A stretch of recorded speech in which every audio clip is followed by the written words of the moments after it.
What's going on, everybody? Welcome to G Might As Well podcast. And if you witnessed the game, it's probably still going on right now, but I just chose to get the podcast out a little bit earlier because there is no way possible that the Chargers are going to win this game. After all, they are not the Atlanta Falcons, and they're not going to allow another team to...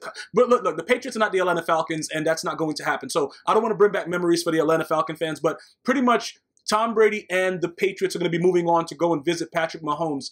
And I just want to talk about a couple things. This was one of the games that I told you guys I didn't want to bet because on paper, the Chargers had the better team and everything lined up to be great. But then ultimately, it's the dark horse. It's Tom Brady. You got to always account for him. And that's the only reason that Vegas couldn't really bet it down either way or the other, because you can't really you don't know how to assess for this guy. Like, he's out there like he's partying like it's 1999. Like, what does this guy do? Let me just ask you guys a question. If you were a coach and you were preparing for Tom Brady, what would you do? Because the blueprint is there to beat him. Remember that one time the Jets got him in the playoffs when Rex Ryan was there? We saw the Denver Broncos do it. You got to get pressure in his face and get him off his spot. So why does everybody else not do that? Why were the Chargers playing zone coverage the entire game, not trying to do anything, getting just manhandled? They were coming out in iPro and just straight up running the ball down their throats. And that's another thing. The same thing that happened with the Dallas Cowboys. What happened to all these good defenses? What happened to people being able to stop the run? It just seems like dudes just come out and just go away from everything that was working for them because you're playing the GOAT. Bro, let me say it again. You're playing the GOAT. And like I told you guys, the only reason that I would have steered toward the Patriots is simply Tom Brady. There's really no other reason. Like, I'm looking at Derwin James balling out of his mind. All these dudes defensively, really, really good players. Bosa, all these guys out there. Melvin Ingram. These dudes are like great players. You got Melvin Gordon on the other side of the ball. All of these things make the Chargers so much better. But then you got a dude like Julian Edelman that is number 2 with receptions in the playoffs, like just below Jerry Rice. Like, bro, what is going on? Tom Brady has made so many players great, it's ridiculous. The same way that LeBron James has made people better than they actually are, but we're not going to name names right now. That's neither here nor there. The bottom line is you guys need to respect the pouch and understand that this dude, Tom Brady, I love me some Patrick Mahomes, but I got to be reserved. And I know people are giving me stats like they haven't won an Arrowhead since 2004, all kinds of weird stuff. I don't care about that. You know what I care about? I care about what I see. And I see, bro, I saw an old man go out there that everybody calling an old man, Shannon Sharpe, all these guys. Oh, he's old, this and that. He can't throw the ball. He got a spaghetti arm. I saw an old man throw dots continuously throughout the entire game. I just saw him throw dots. Now, I'm very, very blessed to have sight to be able to see that. So why would I go ahead and bet against a guy that has the experience? Not only that, he's been there, done that, and has done ridiculous things. That's what's scaring me. But then you look on the other side and you're like, Patrick Mahomes, Tyreek Hill. You know what I'm saying? What is it? What does that do? Kareem Hunt, he punted himself out of the NFL by punting chicks. Like, I don't know what's going to happen with that situation because that, like, the running back situation is pretty bad, but you got Sammy Watkins. Their defense was playing pretty well. All right. Defensively, I loved what I saw from Kansas City. This is going to be a very, very dangerous game because I think, like I was telling you guys in my previous podcast, you guys think that I'm crazy, but I told you guys they would much rather, the Kansas City Chiefs would much rather see the Chargers than the Patriots because you got to remember, Bill Belichick, I know you guys can bring up Spygate, Deflategate, all kinds of gate, take your moms out on a date. You could bring up anything you want to bring up. But Bill Belichick, even after that, won Super Bowls. So you can't, like, what are you doing with that knowledge? Like, if he's a cheater and he has to cheat to win, how does he win without cheating? You see what I'm saying? So one way or the other, you guys got to give them their credit. Deflategate. Do I believe that Brady was like telling the people to underinflate the footballs? Do I believe that? Maybe he said like what they were saying, just underinflate it towards the lower end. Like, I don't think it's that really, I don't think he cheated. I'm going to say that, like, just plain out. I don't think Brady was like, yo, go specifically below the PSI. Like, I don't think he was doing all that. I think he liked it at the lower end of what was allowed, and that was it. That's my opinion with that. Did Bill Belichick actually cheat? I think he had to because Josh McDaniels tried to cheat the same way when he became the coach of the Denver Broncos. So you learn what you see. And he saw his coach do that, so he went and tried to do it. That's the only reason I know that Bill Belichick did some wild stuff. But I don't think that Tom Brady cheated with that Deflategate situation.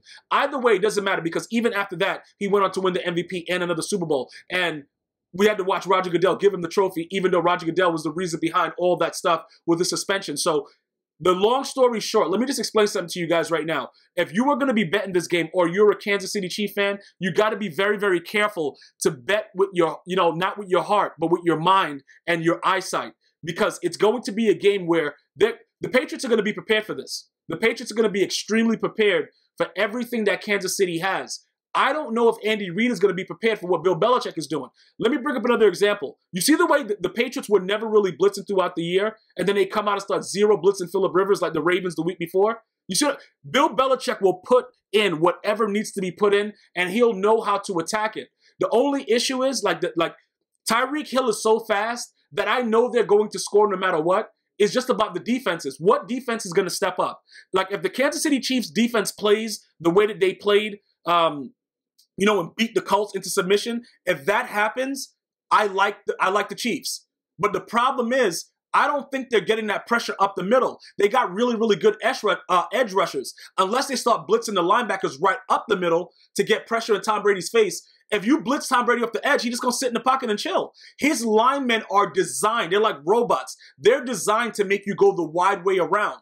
You guys got to remember, the most recent loss when they lost to the Broncos, when the Broncos went on to win the Super Bowl, you have to remember, it was the pressure up the middle. And then once that collapsed, Von Miller was there like, yo, what's good? I got your mom's here with me. What's good? And that's what was going on. That's how they were able to beat him. I don't really think at this point right now, with the way that they play their game, where a running back in white, this dude is like doing whatever he wants. He's rushing for 100 yards. He's catching like ridiculous amounts of passes. Gronk is satisfied as being a blocker. We don't know if he's going to be back. Everybody's wondering if he's going to be back as a Patriot or even playing football anymore. I think he's on the edge of retirement. It's just a really, really wild situation to actually watch it transpire, where you can look on paper and say to yourself, this team has everything that's necessary to win the game. And then you watch them lose. That is just, in my opinion, unbelievable. Because it's a lot of people that were out there that are, that were saying that it's the Chargers' year. This is Phillip Rivers' last chance to possibly get a ring. And I do believe that. I believe that out of that whole draft with Ben Roethlisberger, Eli Manning, I think he's going to be that guy. Is he a Hall of Famer? Yeah, based on the yardage and the seasons that he's had. But I think that that's going to hurt. That's going to really, really hurt that he had the opportunity. And when you look at it, Tom Brady is like Michael Jordan with all those other great players when he played, because he kept a lot of people from getting rings. Michael Jordan, the same way Tom Brady has. So it's a very, very, very disturbing situation. But again, the Chargers came out and they got dominated, and that's pretty much it. So what's done is done. We got to look towards next year. I don't know what's going to, what are they going to do? Are they going to try to get another receiver? I think that as far as the receiving core goes with the Chargers, I think that they're pretty good. Can you blame the defense for the way that they played and say that if they played better defense, it was a possibility that they could have made it a game? Yeah. You know what I'm saying?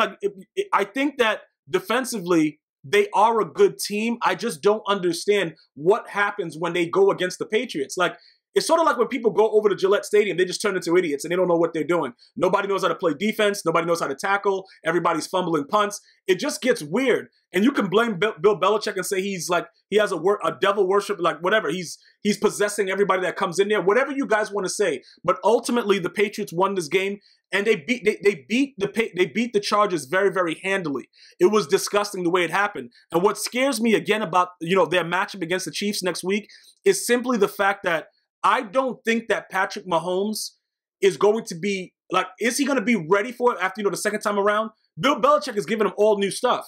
It's not going to be the same defense. That's what makes them so scary. It's not going to be the same thing. And that's the only issue I have. Is the defense going to be able to get stops? If they get stops, at least 2 in that game, if they get 2 defensive stops, I think the Chiefs win the game.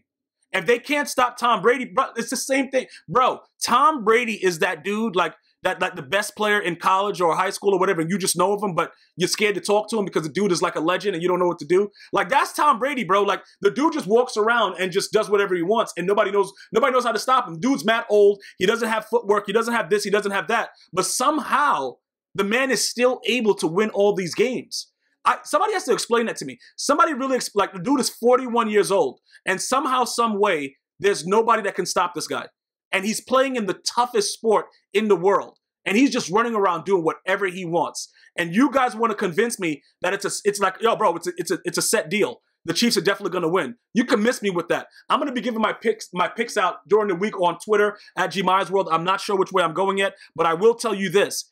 As long as Tom Brady's in the picture, man, all bets are off. I want to thank everybody for watching. Hopefully you're enjoying football. I'm going to see you guys and girls next time. One love.